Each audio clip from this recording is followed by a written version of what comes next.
Hello everyone, मैं गौतम पांडे। चलिए आज हम लोग क्लास 10वां का एक्सरसाइज 13.1 करने वाले हैं, पृष्ठीय क्षेत्रफल और आयतन। इसका पहला क्वेश्चन है, दो घनों जिनमें से प्रत्येक का आयतन 64 घन सेंटीमीटर है और उसके संलग्न फलकों को मिलाकर एक ठोस बनाया जाता है। तो बोला है कि इससे प्राप्त घनाभ का पृष्ठीय क्षेत्रफल ज्ञात करें। तो चलिए हम लोग देख लेते हैं क्या दिया हुआ है।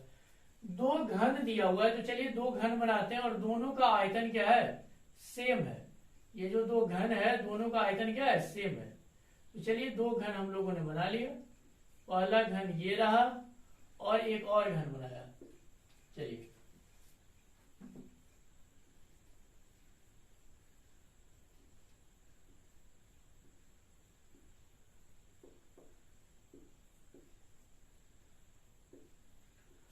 और इस दोनों घनों को जोड़ दिया है, ठीक है। इस दोनों घन को क्या किया है, जोड़ दिया गया है और जोड़ने के बाद क्या हुआ, एक घनाभ बना लिया, ठीक। तो चलिए हम लोग इसको जोड़ने के बाद एक घनाभ बना लेते हैं।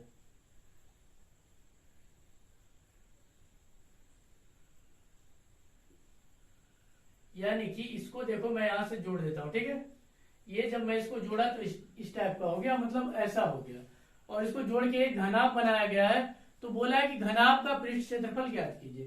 तो घनाभ के पृष्ठ क्षेत्रफल का फॉर्मूला क्या होता है, यानी कि संपूर्ण पृष्ठ क्षेत्रफल, संपूर्ण पृष्ठ क्षेत्रफल बराबर 2 into L B plus B H plus H L. Sir क्या क्या लिख दिए हो, एल मतलब लंबाई, बी मतलब चौड़ाई, एच मतलब ऊंचाई, ठीक है। ये सब मैं आपको बता चुका हूं और मैं फिर लिख देता हूं। एल का मतलब लंबाई यानी कि लेंथ, बी का मतलब चौड़ाई यानी कि ब्रेथ, एच का मतलब क्या, ऊंचाई यानी कि हाइट। अब चलिए हमको सबसे पहले सब कुछ पता होना चाहिए, तब ना एल बी एच पता हो जाएगा तो आराम से निकाल लेंगे। तो उसके लिए हमारा डाटा दिया हुआ है घन के बारे में। तो चलिए हम लोग यहाँ से सॉल्यूशन करने वाले हैं। घन का आयतन दिया हुआ है। घन का आयतन कितना दे रखा है, भी मतलब वॉल्यूम यानी कि आयतन 64 सेंटीमीटर क्यूब। और घन का आयतन का फॉर्मूला होता है भुजा क्यूब। चलिए मैं यहाँ पे मैं हिंदी में भी लिख ही देता हूँ। घन का आयतन भुजा क्यूब होता है, ठीक है। ये मैं हिंदी लिखा हूँ, यानी कि एक क्यूब बराबर 64 सेंटीमीटर क्यूब। यदि आप ए निकालना चाहो तो क्यूब रूट, क्योंकि पावर 3 है, पावर 2 को उधर भेजते हैं तो स्क्वायर में जाता है यानी कि रूट में। स्क्वायर को आप उधर भेजते हो तो रूट में चला जाता है। 3 पावर को उधर भेजेंगे तो क्यूब रूट में चला जाएगा। तो ये कितना हो गया, 64। और 64 का फैक्टर करो, गुणनखंड 4 गुना 4, यानी कि हमको पता है कि क्यूब रूट के अंदर घन मूल में 3 के बदले 1 निकाला जाता है। तो 3 को 4 के बदले में 1 4 में निकाल देता हूं, यानी ए हमारा कितना आ गया, 4 सेंटीमीटर। अब एक चीज देखो, ये इतना दूर ए, ये भी ए और ये वाला भी क्या रहने वाला है, ए, ये सब ए रहने वाला है। तो बढ़िया से देखिएगा, ए कहने का मतलब ए मैंने कितना निकाल के लाया, 4। तो 4 4 रहने वाला है, यानी कि ये वाला 4 और ये भी 4 और ये भी मेरा कितना रहने वाला है, 4। तो अब देखिएगा बढ़िया से, क्या ये इतना दूर तो 4 ही रहेगा और इसका वाला ये भी 4 और 4 को यदि आप ऐड कर लेते हो तो लंबाई कितनी हो जाएगी, 8। यानी कि यहां चलिए मैं लिख देता हूं, लंबाई हमारा कितना आ गया, 8 आ गया। सेंटीमीटर है तो सेंटीमीटर लगा लीजिए। रही बात चौड़ाई की, तो ये तो इतना ही रहने वाला है ना, देखो ये इतना, ये भी तो इतना ही रहने वाला है। तो ये 4, तो चौड़ाई हमारा कितना रहने वाला है, 4 सेंटीमीटर। अब आते हैं ऊंचाई पे। ऊंचाई ये तो 4 ही रहने वाला है, देख लो ना, ये तो 4 ही रहेगा, देख लीजिए ये तो 4 ही रहने वाला है। तो ऊंचाई भी हमारा क्या रहेगा, 4 का 4 ही रहेगा। तो ऊंचाई भी हमारा 4 यानी कि 4 सेंटीमीटर। तो सिर्फ इसमें बदलाव क्या हुआ, लंबाई का बदलाव हो गया है। वो भी क्यों, आपको साफ साफ दिख रहा है। इसको आप जब मैंने जोड़ा तो इस टाइप का हो गया। तो 4 ये और 4 ये। अब हमको पृष्ठ क्षेत्रफल चाहिए, तो बस फॉर्मूला लगा लो, आंसर आ जाएगा आपके पास। फॉर्मूला मैं पहले लिख दिया हूं। तो 2 इंटू लंबाई कितना दिया हुआ है, 8 गुना चौड़ाई कितना है, 4 प्लस चौड़ाई कितना है, 4 गुना ऊंचाई कितना है, 4 प्लस ऊंचाई कितना है, 4 और लंबाई कितना है, 8। 4 गुना 8। तो चलिए इसको हम लोग गुणा करके यहां लिख देते हैं, ध्यान से देखिएगा, इधर मैं लिख देता हूं 2 इंटू 8 चौके 32 प्लस 4 चौके 16 प्लस 8 चौके 32। जब आप इस पूरे को ऐड करोगे तो 2 गुना इसको जोड़ो, कितना आ रहा है, जोड़िए 2 6 2 8 8 2 10 के 0 1 बाकी रह जाएगा, 3 1 4 4 3 7 और 1 8 सेंटीमीटर है तो सेंटीमीटर स्क्वायर लगा लीजिए। गुना करने के बाद 160 सेंटीमीटर स्क्वायर। ठीक है, तो आगे हम लोग और क्वेश्चंस देख लेते हैं। तो हम लोग दूसरा नंबर क्वेश्चन कर लेते हैं। दिया हुआ है कोई बर्तन एक खोखले अर्धगोले के आकार का है जिसके ऊपर एक खोखला बेलन अध्यारोपित है। खोखले बेलन का व्यास 14 सेंटीमीटर है। इस बर्तन की कुल ऊंचाई 13 सेंटीमीटर है। तो बोला है कि इस बर्तन का आंतरिक पृष्ठीय क्षेत्रफल बताइए। तो चलिए हम लोग पहले फिगर बना लेते हैं। एक अर्धगोला है, ठीक है, एक अर्धगोला है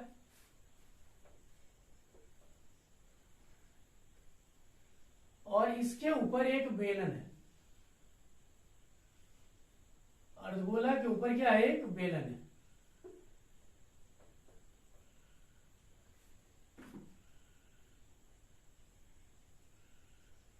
तो क्वेश्चन में बोला है कि ये जो फिगर बना हुआ है, यानी ये जो बर्तन बना हुआ है, इसका आपको पृष्ठ क्षेत्रफल बताना है। तो चलिए हम लोग पहले, आप ये बताओ इसका पृष्ठ क्षेत्रफल निकालने के लिए आप करोगे क्या। ये अर्धगोला का वक्र पृष्ठ क्षेत्रफल और ये बेलन का वक्र पृष्ठ क्षेत्रफल निकाल के हम लोग जोड़ देंगे। जोड़ेंगे कैसे, आप देखिए, ये ऊपर वाला पार्ट हमें नहीं चाहिए, ठीक है, ऊपर में खुला हुआ है, ये पार्ट चाहिए नहीं चाहिए। और बेलन का जो ये वाला पार्ट है, इसको तो ये अर्धगोला ढक ही लिया है। तो अर्धगोला का वक्र पृष्ठ क्षेत्रफल और बेलन का वक्र पृष्ठ क्षेत्रफल निकाल के हम लोग क्या करेंगे, जोड़ देंगे। वक्र पृष्ठ का मतलब क्या होता है, ऊपर और नीचे को छोड़कर। तो चलिए हम लोग लिख लेते हैं पहले। बर्तन का आंतरिक पृष्ठीय क्षेत्रफल, यानी कि मैं इसको लिख देता हूं, बर्तन का क्षेत्रफल, समझ लीजिएगा, आंतरिक पृष्ठीय क्षेत्रफल। पृष्ठीय क्षेत्रफल बराबर क्या हो जाएगा, बेलन का वक्र पृष्ठ क्षेत्रफल, यानी कि बेलन का वक्र पृष्ठ क्षेत्रफल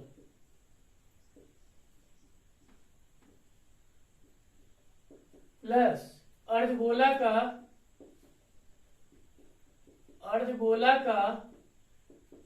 वक्र पृष्ठ क्षेत्रफल।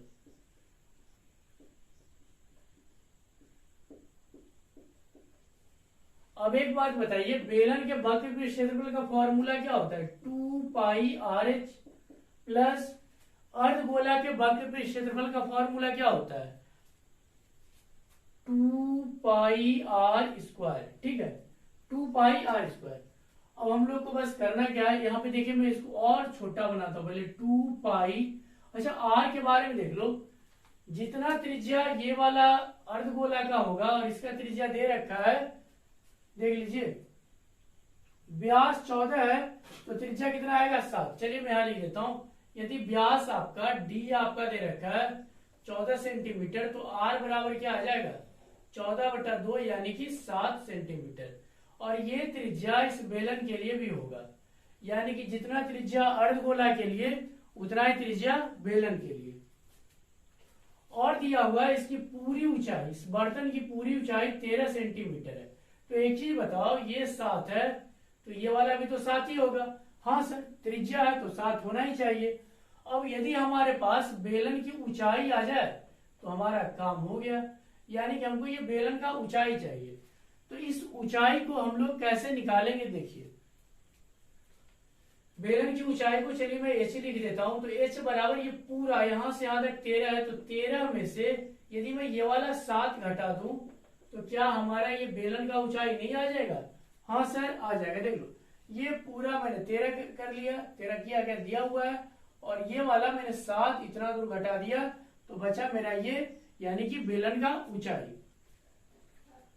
त्रिज्या दोनों का सेम है, तो 2 पाई R एक ही साथ कॉमन कर लेते हैं, और ये h प्लस क्या बच जाएगा, R।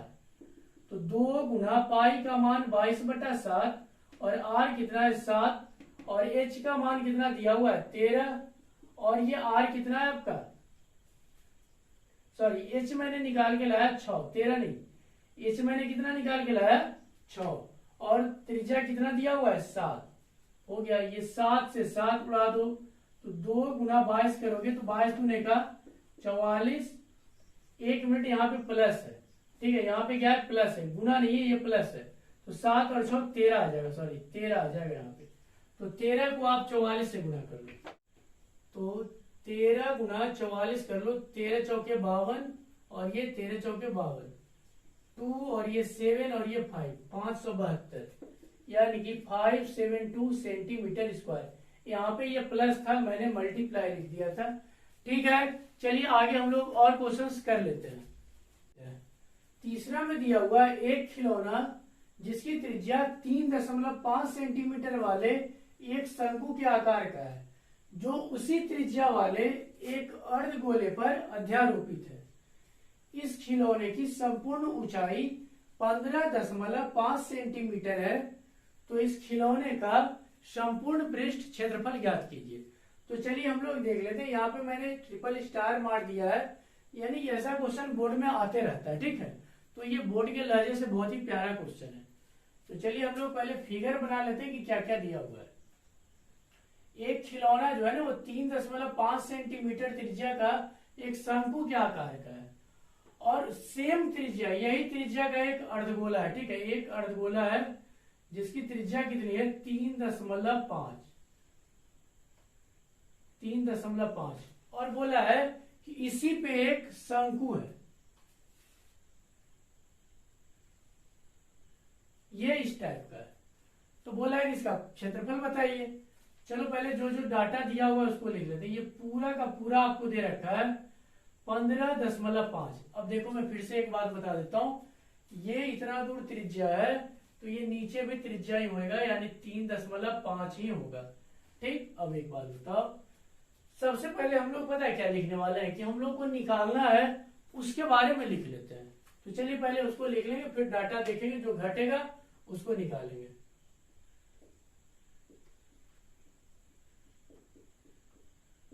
खिलौने का संपूर्ण पृष्ठ क्षेत्रफल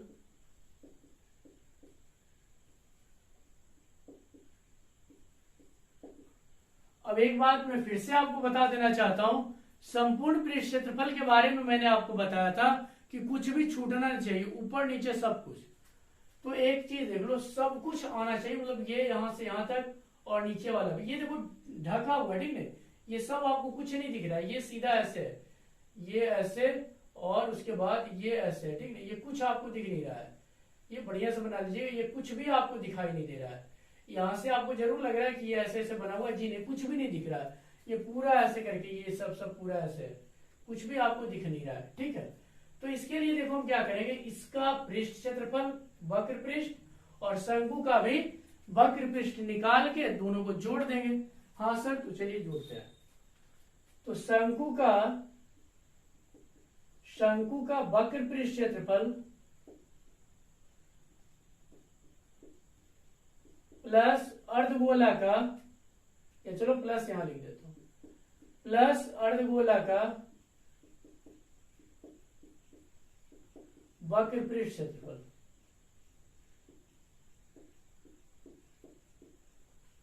चलिए अब हम लोग लिख लेते हैं, शंकु का वक्र पृष्ठ क्षेत्रफल का फॉर्मूला क्या होता है, पाई आर एल प्लस अर्धगोला का क्या होता है 2 पाई आर स्क्वायर।